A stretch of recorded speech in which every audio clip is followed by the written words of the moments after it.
The hum of the interstate always has a way of putting people to sleep, but for me, it was just the backdrop to a very long night. I was 17 at the time, sitting in the passenger seat of my dad's 18-wheeler. He's a veteran truck driver, and I had tagged along for a 3-day haul from Georgia up into North Carolina. I was thinking about getting my commercial driver's license in a few years, so I wanted to see what the real over-the-road life was like. We hit our destination area ahead of schedule, parked at a massive highway rest stop around midnight, and were slated for an early morning delivery at a warehouse down the road. As soon as the air brakes hissed and the engine cut out, my dad was done. He crawled into the sleeper berth and was out cold within minutes. I, on the other hand, am a textbook night owl. By 2 a.m., the cabin felt tight, and I realized I needed to use the restroom. I also grabbed my electric grooming razor from my backpack. Back then, I was incredibly meticulous about keeping my mustache lined up perfectly, and since I figured the public restroom would be completely abandoned at that hour, I could take my time using the large mirrors without anyone bothering me. When you walked into this particular rest area brick building, the layout split into 2 identical bathroom sections, one on the left, one on the right. I swung open the heavy door to the left side.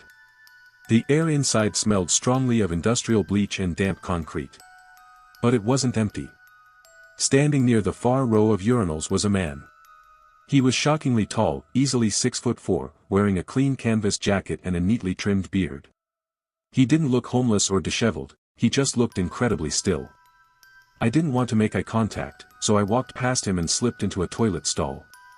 I took my time, waiting to hear the sound of the main door opening or closing, indicating he had left. But there was only silence. The hum of the interstate always has a way of putting people to sleep, but for me, it was just the backdrop to a very long night. I was 17 at the time, sitting in the passenger seat of my dad's 18-wheeler. He's a veteran truck driver, and I had tagged along for a 3-day haul from Georgia up into North Carolina. I was thinking about getting my commercial driver's license in a few years, so I wanted to see what the real over-the-road life was like. We hit our destination area ahead of schedule, parked at a massive highway rest stop around midnight, and were slated for an early morning delivery at a warehouse down the road. As soon as the air brakes hissed and the engine cut out, my dad was done. He crawled into the sleeper berth and was out cold within minutes. I, on the other hand, am a textbook night owl. By 2 a.m., the cabin felt tight, and I realized I needed to use the restroom. I also grabbed my electric grooming razor from my backpack. Back then, I was incredibly meticulous about keeping my mustache lined up perfectly, and since I figured the public restroom would be completely abandoned at that hour, I could take my time using the large mirrors without anyone bothering me. When you walked into this particular rest area brick building, the layout split into 2 identical bathroom sections, one on the left, one on the right. I swung open the heavy door to the left side. The air inside smelled strongly of industrial bleach and damp concrete. But it wasn't empty. Standing near the far row of urinals was a man. He was shockingly tall, easily 6'4", wearing a clean canvas jacket and a neatly trimmed beard. He didn't look homeless or disheveled, he just looked incredibly still. I didn't want to make eye contact, so I walked past him and slipped into a toilet stall. I took my time, waiting to hear the sound of the main door opening or closing, indicating he had left. But there was only silence. When I finally stepped out to the sinks to wash my hands, I realized he hadn't moved an inch. He was just standing there, facing the wall. The moment my hands hit the water, he unzipped his pants and pretended to use the urinal. A cold prickle of discomfort hit the back of my neck. Wanting to shake him off and get on with my grooming, I grabbed my razor, walked out of the left section, and immediately walked into the right side restroom section instead. Surely, he wouldn't follow me over here. I stepped up to the mirror, turned on my small razor, and began to carefully line up my facial hair. Less than 10 seconds passed before the heavy outer door creaked open again. Through the reflection of the glass, I saw the tall man walk in. My heart did a sudden, violent thud against my ribs. There was absolutely no logical reason for him to switch bathrooms right after me. He walked with slow, deliberate steps and came to a dead halt directly behind me. I froze, holding the buzzing razor just millimeters from my skin. In the reflection, I could see his face. The moment he noticed the razor gleaming in my hand, his expression completely shifted. He looked shocked, almost disappointed, as if my possession of a sharp object had completely ruined a plan he had formulated in his head. Trying desperately to stay calm and not show my panic, I kept my eyes locked on the mirror. The man slowly backed up, walked over to a urinal on this side, and once again pretended to unzip his pants. But he wasn't using it. He was staring sideways, directly at me through the glass. He gave me a slow, tight nod. I nodded back instinctively, not out of friendliness, but out of pure survival logic. I didn't want him to know that I knew he was targeting me. Then, he stepped into an empty stall right next to me. I glanced back slightly and my stomach dropped. He hadn't closed the stall door. He was just standing in the corner of the stall, perfectly upright, staring at me with wide, unblinking eyes through the gap. The sheer malice in his stare was suffocating. I quickly finished up, packed my razor tightly into my palm so the blade edge was exposed between my knuckles, and walked out. I had to pass right by his stall to hit the exit. Every muscle in my body was tight, ready for a struggle. I burst through the exit doors into the cool night air. I noticed the security cameras blinking red above the entrance, which brought a brief wave of relief. The man didn't follow me out. I walked quickly across the dark pavement, past rows of sleeping semi-trucks, and climbed back into our cab. Shaking, I texted a close friend back home and explained the situation. 20 minutes later, he replied, telling me to FaceTime him and walk back in just to see if the guy was still lurking. Looking back, it was a stupid risk, but adrenaline makes you do strange things. I walked back into the facility with my phone camera active. The tall man was completely gone. I ended the call and walked back outside into the gravel lot. That's when I noticed a secondary parking area meant for regular passenger cars, tucked behind a row of trees. A single red sedan was parked there, its headlights cutting brightly through the dark. The exact second I turned my face to look at the vehicle, the headlights snapped completely off, plunging the car into absolute darkness. I couldn't see the driver, but the terrifying timing made my blood run cold. I ran back to the truck, locked the doors, and stayed awake until sunrise. I never told my dad about that night. He was incredibly strict, and it had taken me months to convince him to let me handle things alone. If I told him, I knew he'd never let me leave his sight until I turned 18. To this day, I think about that tall man standing in the shadows of that stall. If I hadn't brought that razor in my hand, I am entirely convinced I wouldn't have walked out of that rest stop alive. Living in New York City teaches you how to build a thick skin, especially when it comes to the transit system. I'm a woman in my early 20s, and navigating the MTA lines at odd hours has been a regular part of my routine for years. My daily commute from my university campus back to my residential neighborhood is an exhausting 2-hour journey.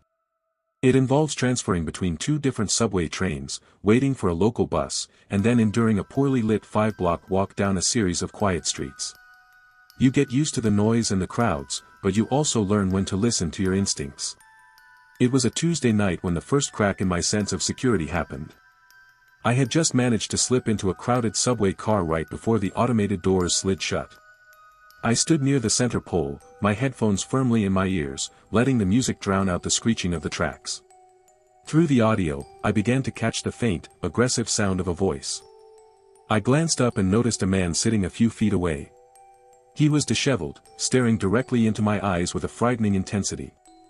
At first, I tried the classic city method: keep your head down, ignore them, and look away, but his gaze didn't shift. He was entirely focused on me. I pulled one earbud out slightly, hoping I was just misinterpreting the situation. The moment the audio cleared, his voice cut through the air.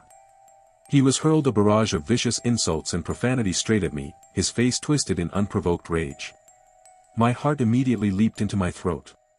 A wave of intense heat rushed straight to my face and ears. It felt like every drop of blood in my body had migrated to my skin. Terrified, I looked around at the other passengers in the car, desperately pleading with my eyes for someone, anyone, to acknowledge what was happening or stand near me, but everyone did exactly what you're trained to do in a bad situation.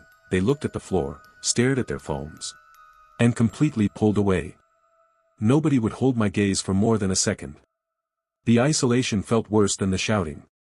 The moment the train screeched to a halt at the next station, even though it wasn't my stop, I bolted out the doors, ran down the platform, and ducked into the adjacent car, hiding behind a group of commuters. Through the interconnecting windows, I watched the man finally exit 2 stops later. I hadn't realized I was holding my breath until the train pulled away into the tunnel. But the real nightmare occurred a few months later during my first semester of grad school. I had a late-night seminar that wrapped up around 8:30 p.m. By the time I navigated the trains and caught the suburban bus back toward my borough, it was well past 10 p.m. Night buses are always eerie, they're quiet, dimly lit, and the drivers tend to skip stops entirely unless a passenger violently pulls the stop request cord. Coincidentally, during the bus ride, I was listening to a true horror podcast about a girl being stalked on her way home. The narrative made me hyper-aware, so when the bus hissed to a stop at my destination, I lowered my volume entirely and tucked the phone away. Then why walk home requires passing a small commercial strip, a dark laundromat, a convenience store, and a Popeye's chicken restaurant, before turning down my specific residential street, which is a notorious dead end with broken streetlights. As I passed the bright windows of the Popeyes, I started debating whether to go inside and buy some food. I actually walked about 20 yards past the restaurant before deciding to turn on my heel and go back. The moment I spun around, I froze. Walking a short distance behind me was a man who had been on the exact same bus. The instant I changed my direction, he stopped dead in his tracks. He didn't try to look casual, he just stood under a flickering light, his eyes wide and completely locked onto me. He was wearing thick, white latex medical gloves. It was long after the pandemic restrictions had lifted, and it wasn't even remotely cold outside. What terrified me completely was the realization that while he wore gloves to prevent leaving prints, he wasn't wearing a face mask. He didn't care if I saw his face. "You need to go home right now. Walk down the street," he repeated, his voice shifting into a pressuring, demanding tone. He was trying to force me back into the unlit dead end. Before he could grab me, he suddenly turned and walked inside the liquor store, likely to avoid a passing car. The moment the glass doors closed behind him, I sprinted around the brick corner and saw my brother running down the sidewalk toward me. The entire encounter had lasted less than 5 minutes, but in those moments, time completely stops. I still look at every stranger's hands on my commute, wondering if I'll ever see those white latex gloves again.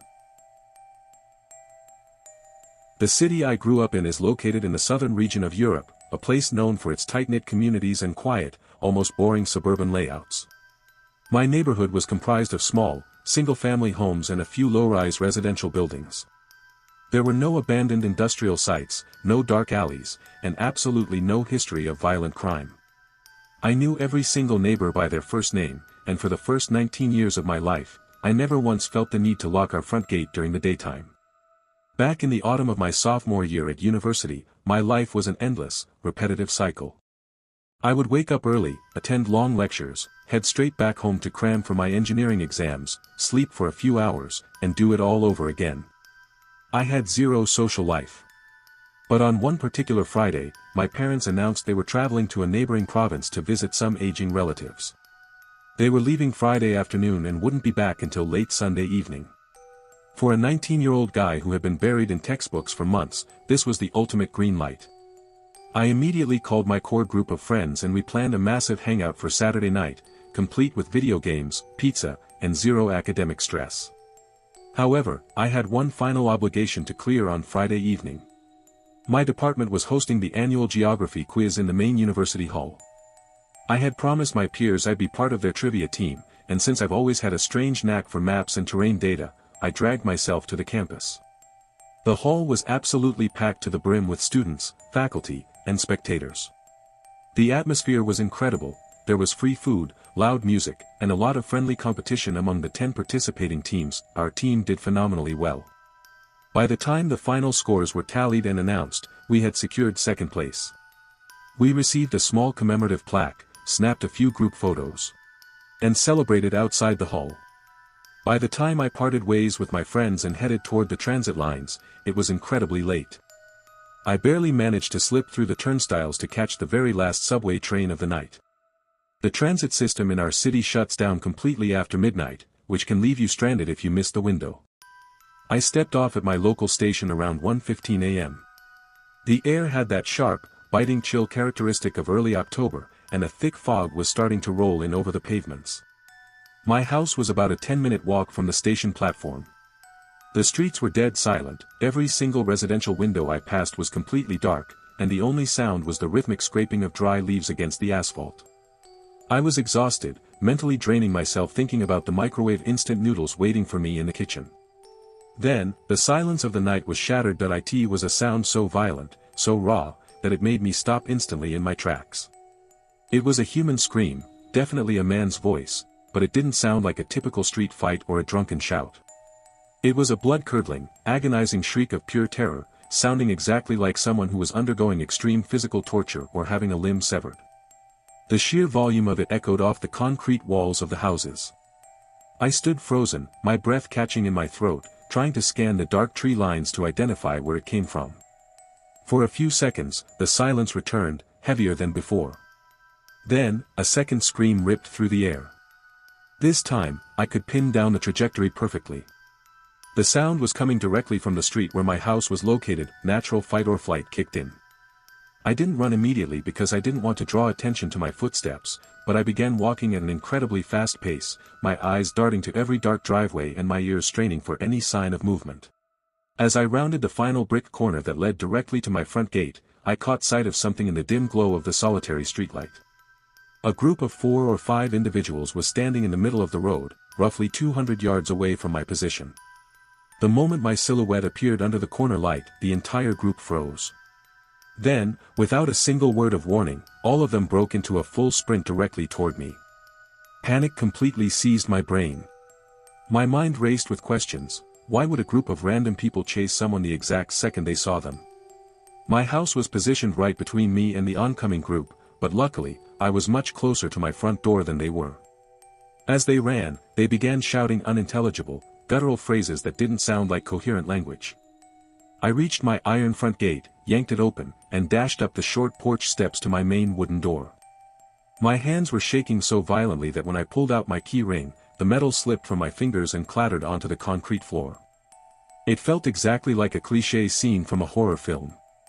I scrambled on my knees, grabbed the keys, and right before inserting the deadbolt key, I took one final look over my shoulder. The group had closed half the distance. Under the street lamps, I could see them clearly now. They looked completely unkempt, wearing dirty, ripped clothes, their hair matted and wild. They didn't look like ordinary thieves, they looked like people who had entirely lost their minds. I shoved the key into the lock, turned it, threw myself inside the house, and slammed the heavy door shut, throwing both the deadbolt and the security chain into place. I collapsed against the wood, my chest heaving as I breathed in the dark, silent hallway. I was entirely alone. My parents were hours away, and the group of men was right outside. I stayed pinned to the floor in complete darkness, waiting for the sound of the front door being kicked in or the glass windows shattering. But nothing happened. Complete, suffocating silence reclaimed the street.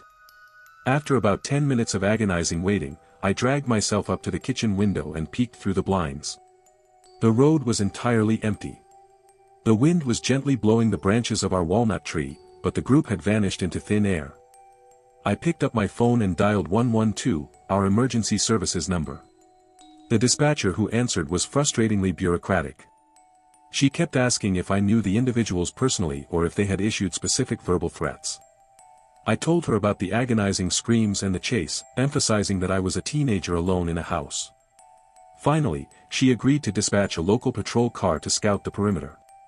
20 minutes later, I watched a police cruiser slowly crawl down our street with its headlights on, searching the dark corners before disappearing. That visual was enough to let me sleep, though I didn't drift off until nearly 4:00 a.m. The next morning, my friends canceled our hangout because one of them fell ill, leaving me alone with my thoughts. When my parents finally returned on Sunday afternoon, I broke down and told them everything.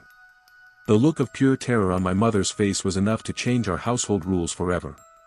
Within a week, my dad installed a high-definition, night vision camera system covering both our front yard and the back alleyways that we never saw those men again, and the police never provided an official update.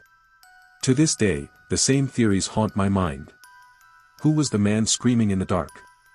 Was he an actual victim of those lunatics, or was that horrific scream merely a sick, coordinated strategy used by the group to lure unsuspecting residents out of their homes so they could ambush them in the dark? The truth is something I will likely never know,